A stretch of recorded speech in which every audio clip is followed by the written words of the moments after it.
কি অবস্থা তোমার, কি হয়েছে? পারলাম না গো, সমাজটাকে বাঁচাতে পারলাম না।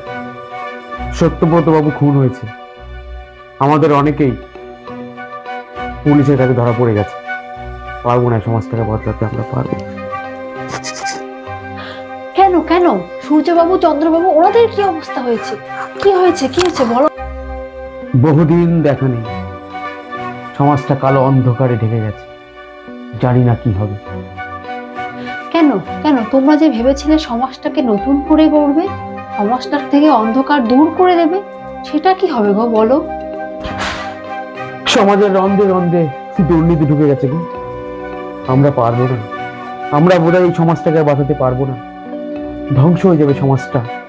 আর আমরা দু চারজন যারা এই সমাজটাকে বাঁচানোর চেষ্টা করছি, তাদের কাউকে বাঁচিয়ে রাখবে না ওরা। দেখো আজকে বহু কষ্ট করে আমি কোনো ক্রমে বেঁচে এসেছি, এই সমাজটা ধ্বংস হয়ে যাবে গো, ধ্বংস হয়ে যাবে।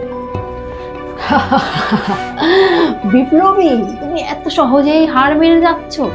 তুমি জানো না, যখন সমাজটা অন্ধকারে ভরে যায় তখন বিপ্লবের উদয় হয়।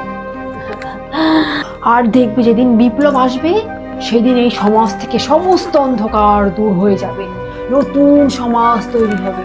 আর ওই পূর্ব দিক থেকে নতুন সূর্য উদয় হবে, তখন দেখবে সমাজটা আলোয় ভরে যাবে।